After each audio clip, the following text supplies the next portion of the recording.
We just pulled a tomato from this part of the garden.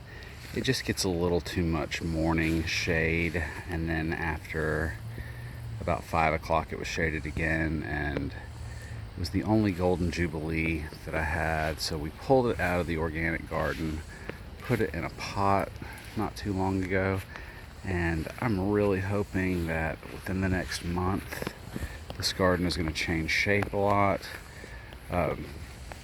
This is a mint plant from my neighbor's place. We repotted it.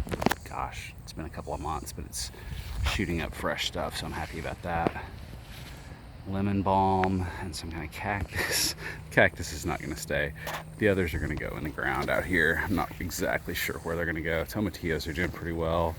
Basil's getting kind of to the point where it's kind of done for the season. It's been visited by lots of little pollinator bugs, pretty little wing critters.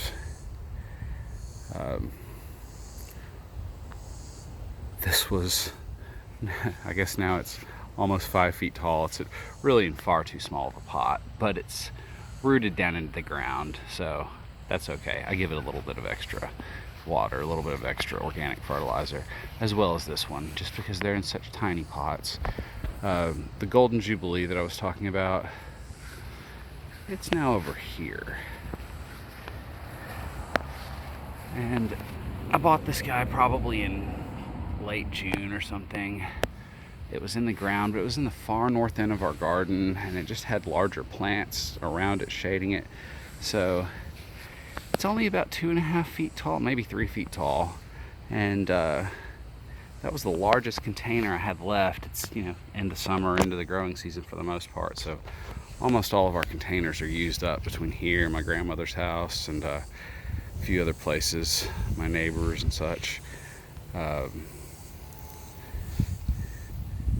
Beans, sweet potatoes, things like that. These guys were all moved similarly. They were grown in the back, and everything is just over our, well, let's see if I can give you a view. That tree shades our house. That tree shades a lot of our backyard.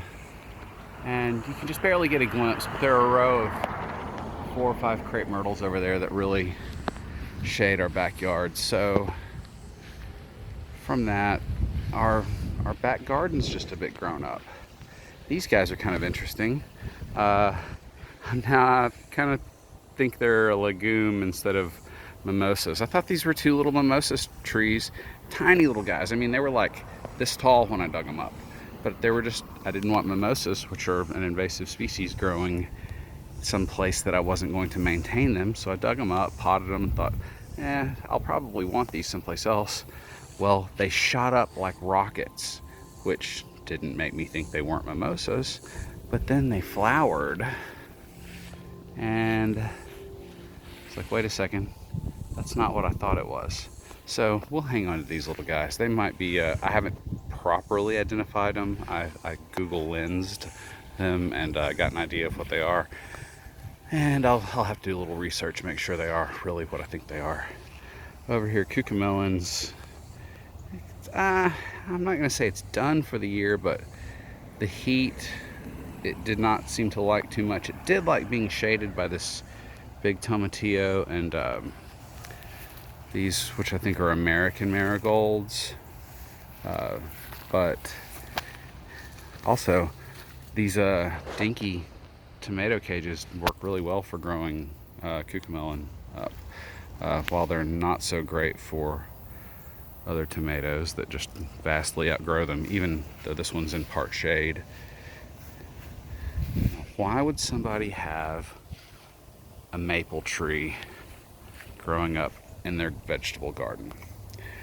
Well, the maple tree was here first, is the short answer. We've now had this garden, I'm going to say,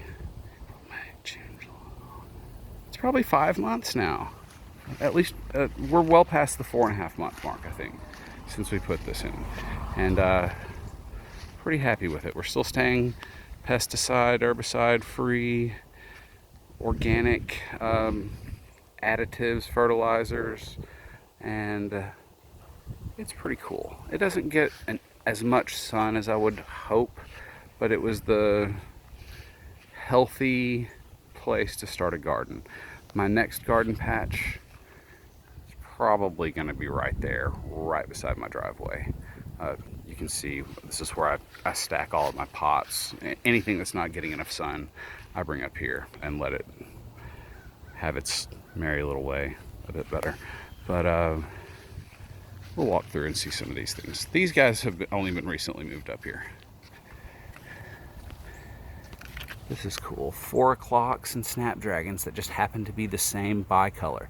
Now these were planted in mixed seeds. I had no idea what color they were going to be. So when I walk past these and see the snapdragons on the right and then the 4 o'clocks on the left, which really don't bloom until 8 or 9 o'clock here in Little Rock, Arkansas.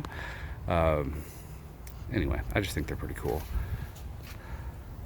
Avocado tree. We'll try to keep it alive as many years as possible, but it has to come inside when it gets cold. This is my largest Roma plant this year. In years past, Romas have been my biggest producers, but this year it was an afterthought. This one actually came from the grocery store, and it was a tomato that we didn't eat. It went bad, so I just kind of squished it out on a seed tray and had about 50 little Roma plants that I gave away to all my friends and family who would take them. I really enjoy walking out front and seeing this stuff. There's some of my weeds. This is a pot that I did not tend this year.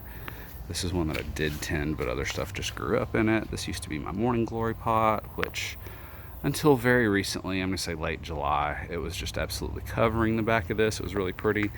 Now that it's been hot and dry, it's probably time to pull out everything from both of these pots and get them actually no, 3 of them. That one probably needs it too. We'll get these 3 pots done next. These will be some fall pots. That should be nice. And another 4 o'clock. This one's hanging out here because it gets the drippage off of my hanging basket.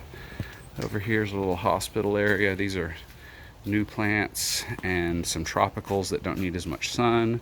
They get a few hours of sun in the evening time like this, but for the most part they get some shade. It stays cooler up here. This is most of my workspace.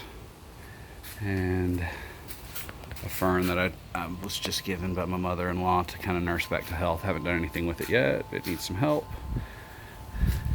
Some more of our tropicals, and actually not all of them are tropicals. That's just a strawberry. And some more stuff that hangs out up here. A few other little guys. Lots of hydrangeas. My biggest maple, this was planted supermoon 2011 maybe.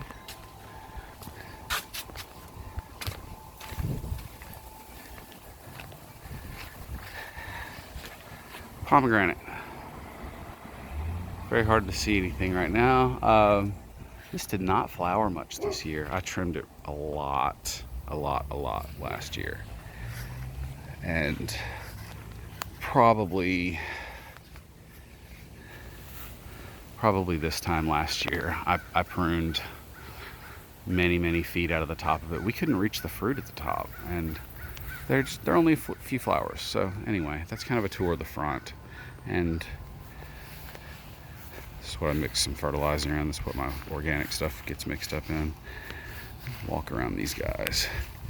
Over here, this strip out here gets really dry and hot. Some of you may have heard me talking about this in the past, seen me posting about it. I've tried several things out here. Petunias do really well. Even zinnias, they're like, it's too hot, it's too dry. So I'm not quite sure why petunias are thriving out here, because I don't care for them at all. But this is going to be my Mediterranean herb patch. It's pretty close to the street. As you can see, people walk past here and drive past all day long. We get a lot of pedestrians, so maybe somebody will enjoy some Mediterranean herbs. I'm not exactly sure what all is going to go out here. For now, it's sage, basil, oregano, I will probably buy a small rosemary plant, sink in the ground over here, and just not worry about it, let it live its life and do its thing. But hard area to grow. Little Rock is really rocky and dry and full of kitty cats. Anyway, thanks for sticking around. If you enjoy seeing little walks through the garden, please hit like, subscribe, leave me a comment, tell me what's going on. I'll be happy to answer any questions, and I hope you all have a wonderful day. Enjoy the rest of summer.